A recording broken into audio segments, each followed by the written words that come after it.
안녕하십니까. 평생투자 파트너입니다. 6월 7일 금요일입니다. 일단 뭐 이번 주 다행히도 시장이 좀 반등을 해서 일단 기분은 좋긴 합니다. 그럼에도 계속 이렇게 뭔가 불안한 느낌들이 좀 이렇게 나는 것이 좀 그렇긴 합니다.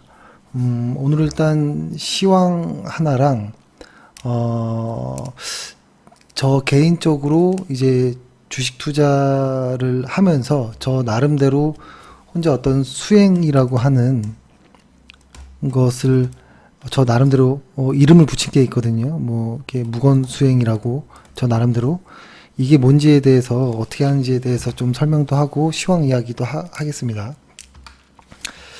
일단 뭐 가깝게 뭐 일단 우리 코스피 말고 코스닥을 보면 지금 보는 화면이 이게 월간, 주간, 이렇게 일간 차트인데요.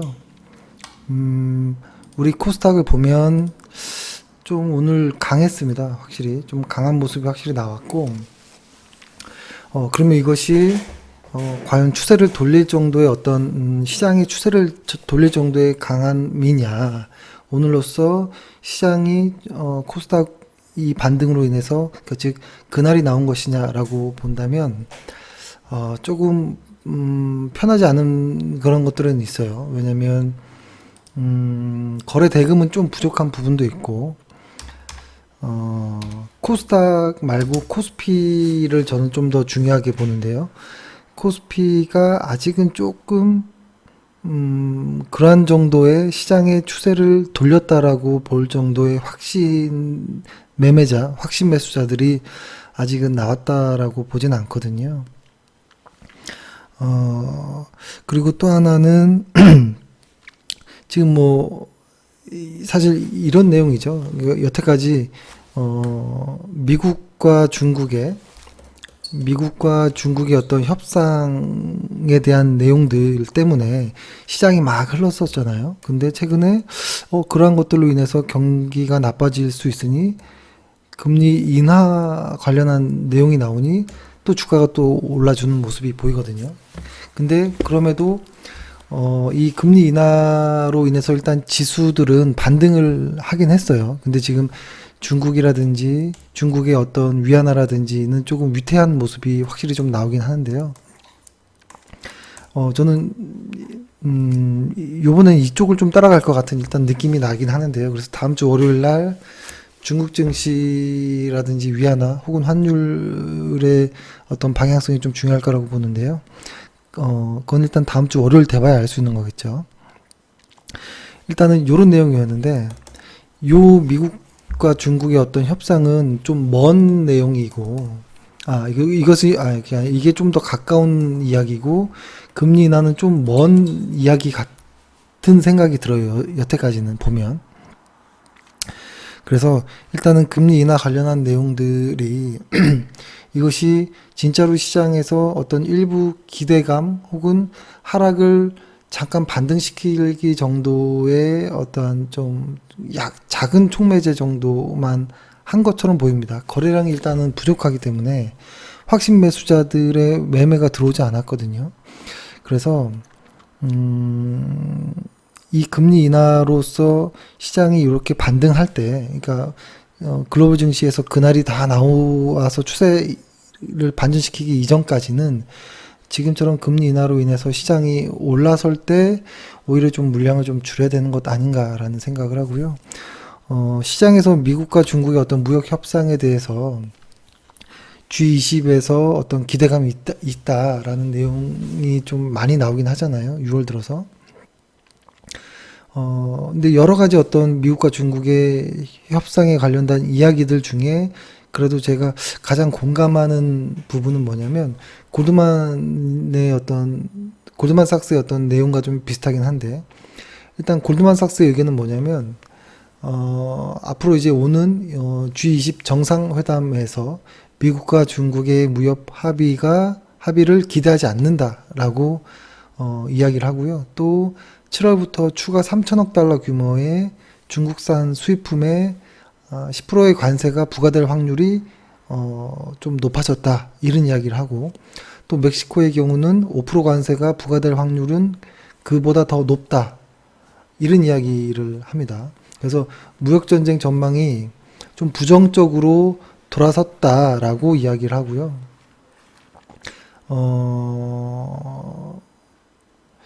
그러니까 그리고 또 올해 관세는 트럼프 행정부가 그동안 부과했던 수준을 넘어설 것이다라고까지 골드만삭스는 좀 비관적으로 좀 보는 것 같아요. 근데 저 역시도 좀 비슷하게 공감을 하는 내용입니다. 다만 시간이 지나면서 어떤 대화의 여지가 생길 가능성은 높다. 그래서 결론은 대선 전에는 중국과 합의를 볼 수 있지 않을까라는 것에 대한 이야기를 하는데요, 골드만이. 저 역시도 이쪽이 가장 좀 합리적인 것 같아요. 그래서 지금, 우리 시장이든 글로벌 시장이든 잠깐 반등한다고 너무 좋아할 것도 아닌 것 같고요. 그러니까 추격 매수하기는 애매하고요. 또 빠졌다고 매도하기도 애매한 이런 모습입니다. 그래서, 이럴 때는 올해 하반기나 내년에 어떤 경기가 좋아진다라고 생각이 들면 그냥 무겁게 홀딩도 좋거든요.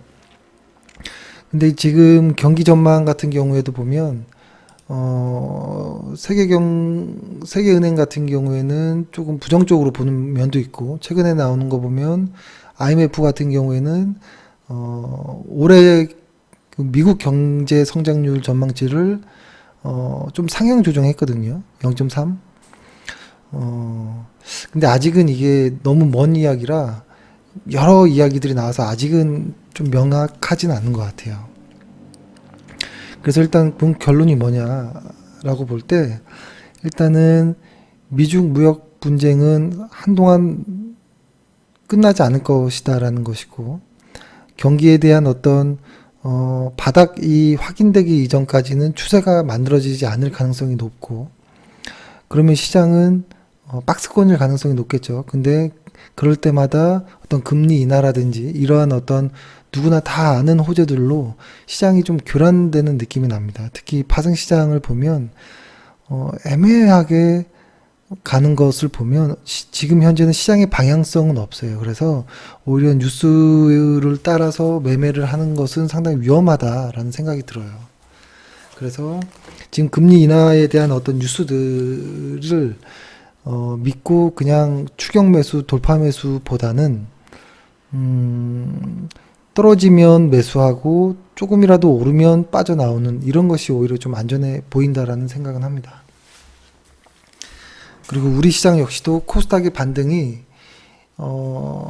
아직은 좀 약한 부분이 확실히 있고요. 그래서 일단 좀 그런 부분이 있고, 그리고 중국도 보면 지금 좀 중요한 자리를 좀 이렇게 이탈을 했는데요. 그러니까 중국도 연초랑 조금 분위기가 달라요. 연초보다는 지금 최근에는 뭐냐면 뭐라고 할까요? 어떤 선별적인 부양책만 좀 내놓는 것 같아요. 그러니까 조금 뭐 이런 것이죠. 뭐라고 할까요? 뭐라고 할까요? 뭐 지방 정부에게 여력이 있다면 뭐 좀 지원을 하라고 권고했다라는 이런 기사들이 있었잖아요. 그러니까 뭐냐면 뭐 5G 모바일 폰을 장려한다든지 AI와 사물 인터넷을 이용한 스마트 가전제품에 대한 R&D를 촉구한다라든지 뭐라고 할까요? 뭐 부동산 개발 업체들과 가전제품 제조업체들에게 뭐 어떤 협력을 강화한다든지 어떤 조언하는 이런 좀 선별적인 부양책들이 많습니다. 그러니까 이 의미는 뭐냐면 위안화라든지, 그러니까 위안화 압력을 가한다거나 부채 관련 리스크를 이렇게 일으키고 싶어 하지 않는 것인 것 같아요. 그러니까 그 연초에 보면 중국 증시가 좀 과하게 올랐잖아요. 다른 지수들보다도 이렇게 과하게 올랐는데 그 이상 무언가를 더 압박해서 무역 분쟁에 어떤 조금 걸림돌이 되는 것을 좀 꺼려 한다든지, 아니면 지금 무언가를 더 강하게 할 경우에는 오히려 더 거품이 나서 좀 위험해진다든지 이런 부분들에 대한 어떤 입장이 아닐까라는 생각을 하고요. 그리고 일부에서는 중국 증시가 부채 때문에 뭐 무너질 것이다. 뭐 이런 얘기를 하는데 저는 그렇게 보진 않는 것 같아요. 이 부채 이야기는 정말 오래됐습니다. 정말 오래됐고 이게 좀 걱정되는 부분도 있겠죠. 어떤 자료들마다 약간씩의 편차는 있긴 한데요.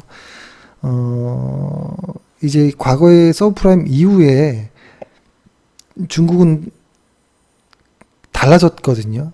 한국도 마찬가지고 이제는 부채 관련한 것으로 어떤 큰 위기가 닥치기는 좀 어려운 구조가 되어 있는 것 같아요. 이미 그것을 뛰어넘고 그러니까 그런 부채 관련한 어떠한 시장 리스크를 감당할 정도의 힘은 다 길러 놓은 것 같아요. 한국이나 중국이나. 그래서 저는 개인적으로 중국 부채 이야기를 하면서 중국 증시가 위험하다라고 하는 것은 오히려 조금 동의하진 않고요.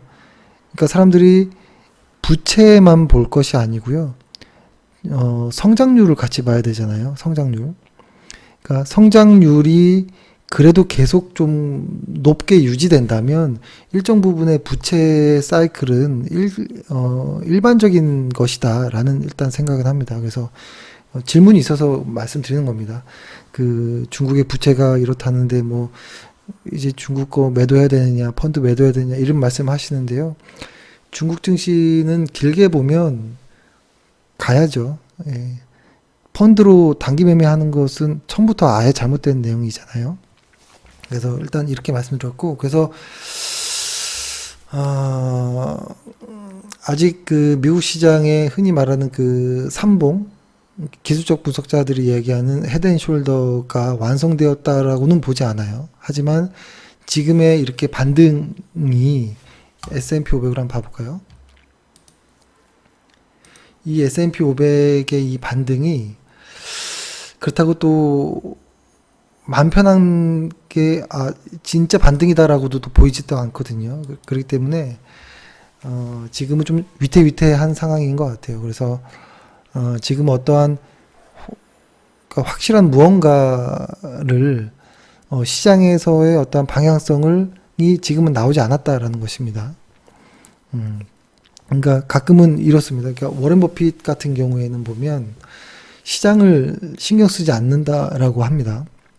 어떤 논리냐면 시장이 하락할 때 오히려 좋은 회사를 싸게 살 가능성이 높고 그런 기회는 시장이 하락하는 기회는 흔하지 않은 기회라고도 이야기를 하고 그래서 2008년 같이 혹은 뭐 5.1 사태처럼 과거에 그렇게 시장이 푹 가라앉았을 때 자기는 너무 좋았다. 싸게 살 수 있는 기회였어 라고 이야기하는데 사실 개인 투자자의 어떤 현금 흐름과는 좀 다르긴 하겠지만 그러니까 워렌 버핏의 논리는 시장이 무너져도 그 무너진 시장 안에서도 뚫고 갈 수 있는 좋은 회사를 찾는 데 시간을 할애해라 라는 이런 의미인 것 같아요.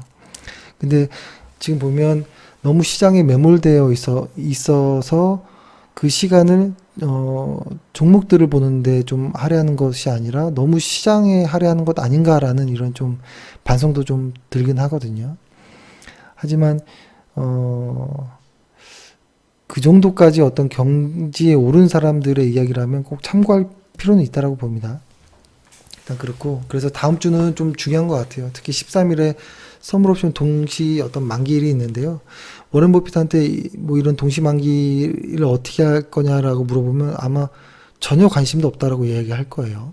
하지만 주식이 100%인 개인 투자자 분들일 경우에는 혹은 단기 성향이 강한 분들에게는 중요한 이벤트가 될 수 있다라는 생각은 합니다. 그러니까 이런 이벤트를 신경 안 쓸 거였으면 아주 싼 가격에 사야 되거든요. 근데 보통 그런 가격대에 사지 못하죠. 왜냐하면 보통 방송에서는 상승하고 있을 때 이야기를 하기 때문에 그래서 단기 매매밖에 할 수 없는 이런 상황이긴 한 것입니다. 일단 그렇고요. 그래서 시장을 너무 디테일하게 보는 것도 오히려 조금 주식 투자하는데 중장기 투자를 하는데 방해가 될 때가 있구나라는 생각을 좀 오늘 해봤고 그렇습니다. 그리고 오늘 하루는 저는 상당히 뭔가 집중이 안 되는 하루였습니다. 왠지 모르겠지만 너무 집중이 안 됐어요, 일에. 그래서 오래전은 아니죠. 한동안 좀 잊고 있었던 저 나름대로의 어떤 수행을 좀 하려고 하는데요. 저희 회원들 분도 같이 하셨으면 하는 생각도 듭니다. 그러니까 저는 여기다 이제 무건 수행이라고 저 나름대로 이야기를 하는데요. 이게 뭐냐면 말을 안 한다라는 의미보다는요. 뭐 정신을 이렇게 집중이 안 되고 일에 집중이 안 될 때는 이게 하루에 아침 9시부터 뭐 시장 3시 반까지 하는 요 시간에 오로지 시장에만 집중하지 못하고 보면은 한 30분 정도씩 이상씩은 뭔가 멍 때리는 것도 아닌데 뭔가 시간이 금방 지나가는 시간이 있어요. 뭔가 열심히 일한 거는 아닌데 뭔가 좀 아깝게 시간을 보낸 듯한 느낌. 그러니까 이것들의 원인은 보면 욕심에서 나왔던 것 같아요. 그러니까 뭔가 수익을 빨리 내고 싶다라는 어떤 욕심에 이것저것 너무 많은 정보들을 보다 보니 이도저도 아닌 상황이 되는. 그래서 이런 상황에서 는 이제 무건수행이라는 것을 저는 좀 하는데요. 사실 제가 이것을 시작한 건 뭐냐면 주식 책을 읽기 위해서 시작했는데요. 그러니까 무건수행이라면 뭐냐면 저는 예전에 책을 읽는 것, 저에게는 이것인데요. 책을 읽는 것을 하루에 적어도 저는 50에서 100페이지 정도는 어떤 책이든 읽어야 된다라고 보거든요. 정독을 하지 않더라도 훑고 지나가더라도. 근데 머릿속이 복잡하고 시장이 안 좋거나 수익률이 저조할 때는 집중이 안 되기 때문에 책도 못 읽어요. 산만해져서. 책을 읽으려 하면 자꾸 시장 생각하고 뉴스 보게 되고 내일은 어떻게 되지? 이런 생각 때문에 그래서 이제 드는 생각이 책은 읽어야 되는데 머리가 복잡해서 책을 못 읽을 때 제가 했던 것은 책 줄치기입니다.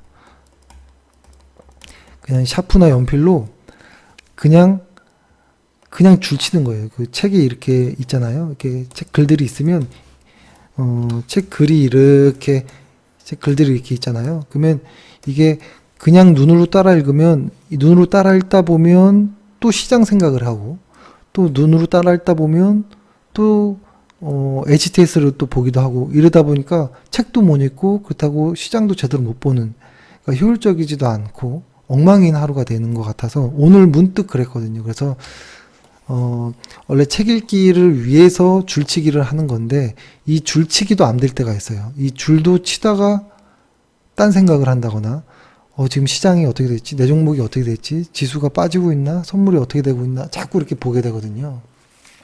그래서 제가 생각한 건 뭐냐면 여기보다 조금 더 고통스럽게 하는 방법이 저는 이 책이 이렇게 있잖아요. 이러면 예전에는 그냥 손글씨로 그냥 똑같이 따라 썼어요. 손글씨로 읽으면서 그냥 따라 썼거든요. 손이 아플 때까지. 근데 이건 너무 요즘에는 좀 과학하고 여기까지 간다는 것은 정말 제 자신이 주식 투자로 인해서 너무 엉망진창이 됐을 때, 해야 되는 방법이라 생각을 하고, 저는 회원분들에게도 권해보는데요. 저는 이거 괜찮다고 보거든요. 책에 이렇게 있잖아요. 그러면은 그냥 저는 타이핑을 칩니다. 타이핑을 치는데 똑같이 다 그냥 써도 되고요. 아니면 한 페이지에서 뭐 한두 줄 정도만 혹은 중요하다고 생각하는 한 문단 정도만 그대로 그냥 타이핑을 치는 겁니다. 그냥 그대로 따라 쓰는 거예요. 그렇게 했을 때 저는 어려운 책이나 읽기 평소에는, 그러니까 저는 어느 순간부터 주식책들의 신간이 많이 나오지 않고 신간들도 좋은 책들이 많이 나오지 않기 때문에 과거에 읽었던 책을 또 읽거든요. 근데 또 읽고 싶은 책이 있고 이거는 손이 진짜 안 가는 책들이 있어요. 어려운 책의 내용이 어렵고 두꺼워서 한번 딱 들면 들기가 좀 겁나는 책들을 보통 저는 무건수행으로 보통 타이핑을 치거든요. 근데 이게 상당히 뿌듯한 게 한 권을 다 이렇게 한 권을 어떤 책 A라는 책을 그대로 카피를 전부 다 카피를 그러니까 손글씨를 쓰든지 워드를 치든지 그냥 중간중간에 중요한 내용을 옮기든지 해서 한 권을 끝내면 너무 기분이 좋아요. 근데 이거를 언제 하냐면 아침에 장이 시작하기 전에 한다든지 혹은 밥 먹고 와서 한다든지 혹은 집에 가서 자기 전에 한다든지 뭐 이런 식으로 하면 일단은 산만했던 어떤 것들을 그리고 혹은 조바심 났던 마음을 쫙 가라앉으면서 그러면서도 어떤 시장의 전설들이 이야기하는 그런 좋은 내용들을 쓰는 거기 때문에 마음도 안정되고 조금 더 초심을 찾게 되고 했던 것 같아요. 그래서 저는 이것을 내일부터 좀 해볼까 하고요. 반성하는 차원에서 해볼까 하고 일단 어떤 책을 해야 될지는 생각은 아직 안 했는데요. 그냥 카페에다가 그냥 글을 올려보려고요. 그래서 회원분들도 이것을 그냥 혼자만의 워드로 하지 마시고 어떤 뭐 네이버 아이디가 있으면 네이버 블로그는 자동으로 만들 수 있잖아요. 블로그나 혹은 뭐 카페를 만들어서 거기다가 이제 쳐서 이제 목록을 모아보세요. 아, 이번 연도에 내가 한 10건 정도를 타이핑하겠다. 그리고 나중에는 이런 것들이 잘 되면 해외 서적들이 있거든요. 해외 서적도 뭐 해석을 한다든지 해석을 해서 그러니까 번역을 하는 거죠. 나름대로. 근데 보여줄 수는 없어요. 남들한테. 왜냐면 너무 많이 틀리니까. 그래서 가장 고통스러운 건 이거긴 합니다. 해외에 아직 번역본이 들어오지 않은 책을 번역하는 거 스스로. 그래서 저는 이렇게 하는데 일단 저는 타이핑으로 조금 머릿속을 좀 깨끗이 좀 하고 싶다라는 생각을 합니다. 이것도 한번 회원분들과 같이 하고 싶긴 하네요. 네, 일단 이렇게 말씀드렸고 우리 지수가 이렇게 보면 이렇게 볼게요. 이렇게 보면 지금 시장이 요만큼 뭐 티도 안 나는 거예요. 근데 시장이 요만큼 달라지는데 종목들은 막 움직이죠. 그렇죠? 그러니까 이게 조금 애매한 것 같아요. 근데 이걸 또 이렇게 그러니까 크게 보면 별것도 아닌 지금 상황인 것이고요. 추세라고 말하기도 어려운 이런 상황이고, 근데 작게 보면 시장을 작게 보면 며칠 사이에 많이 올랐네 라고도 볼 수 있는 거거든요. 근데 저는 일단 이렇게 좀 작게 보기를 이제 권하긴 합니다. 시장은 크게 이렇게 봐야지 속임수나 이런 것들을 안 당하니까요. 아무튼 그렇네요. 그래서 저는 주말에 조금 더 머릿속을 좀 깨끗이 비우도록 노력을 하겠습니다. 그리고 운동도 좀 열심히 해서 월요일날 좀 컨디션 좋게 시작하도록 좀 노력하겠습니다. 오늘 하루 고생 많으셨습니다. 감사합니다.